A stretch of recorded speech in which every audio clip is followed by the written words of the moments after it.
Ibrahim. Kemudian di Madinah itu yang mengharamkan tanah haram yaitu Nabi Muhammad SAW. Sebenarnya kota Makkah ini sudah menjadi tanah suci sejak dulu, sejak Nabi Adam. Jadi Nabi Adam itu diturunkan dari surga oleh Allah dengan Sayyidah Siti Hawa. Kemudian Nabi Adam itu ditaruh di sebuah lembah, terpisah dari Siti Hawa, bingung mencarinya kemana. Akhirnya Nabi Adam itu berputar-putar, berputar-putar sambil berbaca doa, ya Allah ampunilah dosa saya, lindungilah saya dari godaan syaitan. Sampai akhirnya Allah mengutus para malaikat untuk menjaga Nabi Adam di sekitarnya.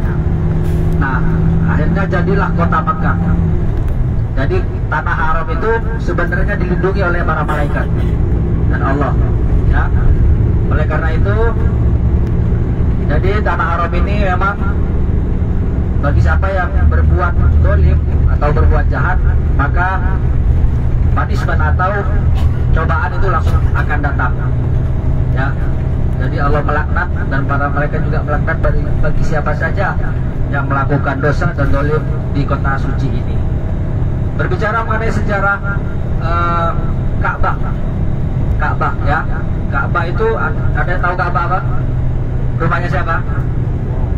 Rumahnya Allah, atau disebut dengan Baitullah. Bisa juga disebut dengan baka. Apa itu artinya baka? Baka itu artinya menangis.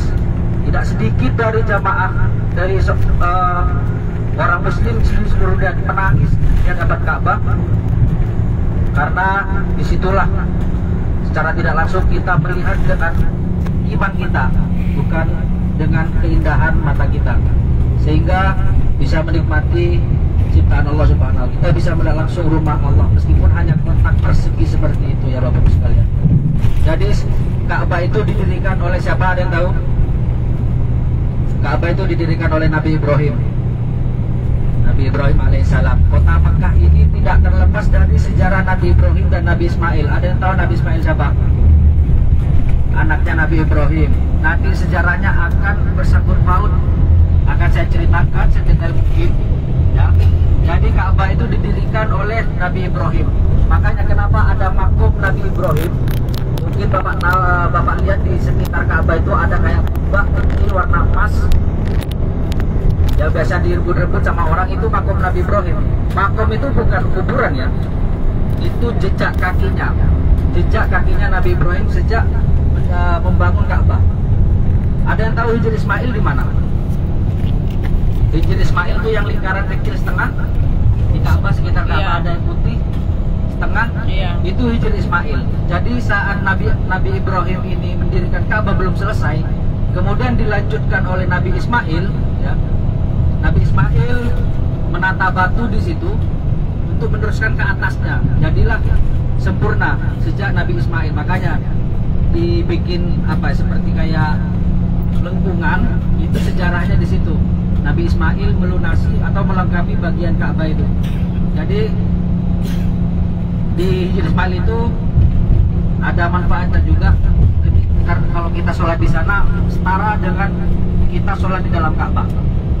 Jadi tidak sia-sia, Allah tidak menyia-nyiakan perjuangan Nabi Ibrahim, perjuangan Nabi Ismail untuk mendirikan Ka'bah itu, Bapak sekalian.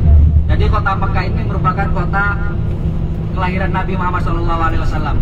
Nabi Muhammad dibesarkan di sini, di kota Makkah Al-Mukarramah. Kemudian apa lagi keutamaan kota Makkah Al-Mukarramah? Sejarahnya,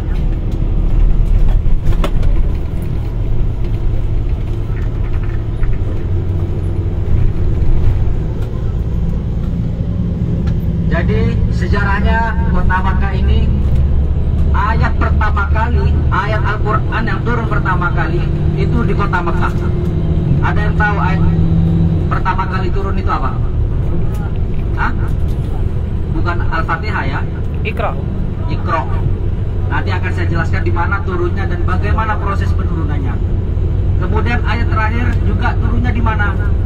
Turunnya juga di kota Makkah, dibarengi dengan tawaf wada, haji wada, haji terakhirnya Rasulullah. Nanti nanti akan saya jelaskan itu juga turunnya di Jabal Rahmah. Ya, di Jabal Rahmah itu nanti akan saya jelaskan proses gimana penurunannya ayat itu, maksudnya apa, kemudian juga khutbah terakhirnya Nabi itu apa isinya. Ya. Oke, untuk pertama kali kita akan berziarah ke Jabal Sur. Jabal Sur, ada yang tahu Jabal Sur itu apa? Sejarahnya apa?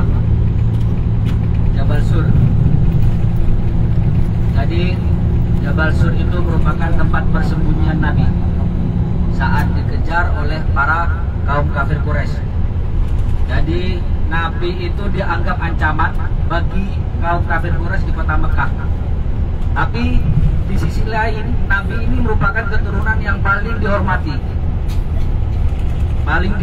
oleh masyarakat Makkah, sehingga tidak semena-mena para kaum kafir Quraisy ini membunuh atau menculik Nabi. Oleh karena itu, suatu ketika Nabi diancam oleh kaum kafir Quraisy atau dengan petinggi-petingginya, diancam akan dibunuh, menyuruh mata-mata, menyuruh intelijen istilahnya ya, mata-mata untuk membunuh, untuk masuk ke rumah Nabi Muhammad SAW.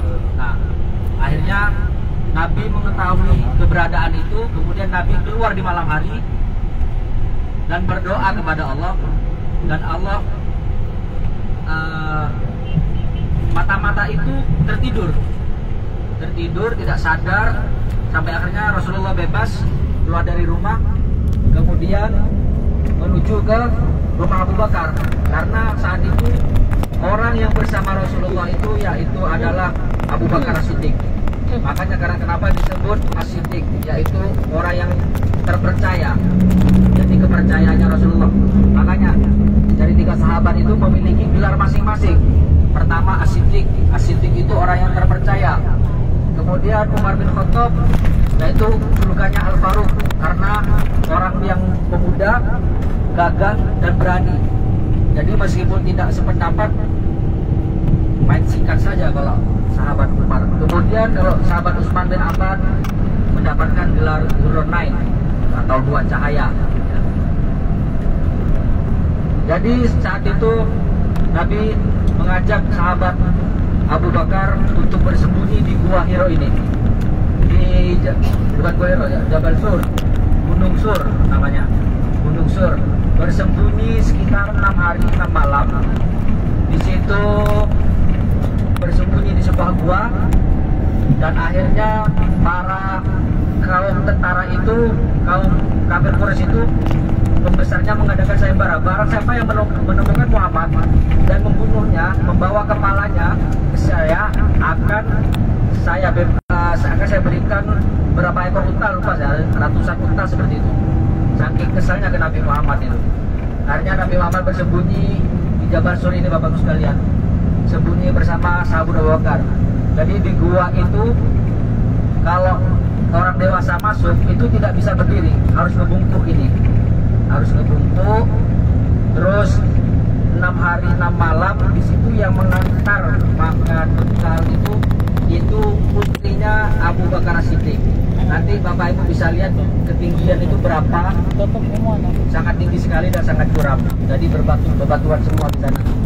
Sampai akhirnya saat tentara kafir Quraisy itu menuju ke Jabal Sur, dan di situ Abu Bakar melihat jejak kakinya para kafir Quraisy itu. Namun kafir Quraisy itu hilang lagi, dan ternyata di lubang gua itu sama Allah ditutupi dengan sarang laba-laba, kemudian ditempati merpati bertelur. Sehingga apa? Sehingga tentara itu tidak menyangka bahwa di dalam itu akan ada orang. Ya, subhanallah, ini merupakan perjuangan Nabi, merupakan sebuah perjuangan dakwah Nabi Muhammad ya, sebuah perjuangan dakwah Nabi Muhammad SAW. Kemudian juga Abu Bakar itu saking sayangnya kepada Rasulullah, itu Abu Bakar digigit ular. Saat itu Nabi tertidur di pangkuan Abu Bakar, kakinya digigit ular. Karena tidak mau Rasulullah ini terbangun, menahan rasa sakit sampai menetes air mata Abu Bakar, saking sakitnya. Kemudian jatuhlah ke mimpi Nabi Muhammad dan bangunlah Nabi Muhammad. Kemudian Nabi Muhammad bertanya, ada apa denganmu? Dan dilihatlah kakinya ternyata sudah bengkak. Dan di situ Nabi langsung mengusapnya 3 kali usapan, langsung sembuh saat itu. Itu saking cintanya Sayyidina Abu Bakar kepada Nabi Muhammad ya Bapak sekalian. Jadi apalagi kayak kita yang sudah terima beres, terima enak, terima jadi, mau umroh, full bis, full AC, full pesawat, masih banyak mengeluh ya, berarti kita belum tulus-tulusnya cinta kepada Nabi Muhammad SAW. Jadi nanti kita tidak turun, kalaupun turun sebentar paling cuma foto aja. Saya tidak sepakatlah dulu pada Bapak Ibu sekalian, karena di sini telat, bisnya telat datang. Saya minta kesepakatan Bapak Ibu sekalian, kita mau lama-lama di mana? Kita mau lama-lama di Jabal Rahmah atau mau santai di Jabal Sur? Kalau di Jabal Rahmah itu tak terlalu tinggi, masih bisa lah kita daki. Cuma kalau misalkan di Jabal Sur dan Gua Hiro itu terlalu tinggi. Jadi biasanya jamaah itu cuma turun foto sudah naik. Seperti itu.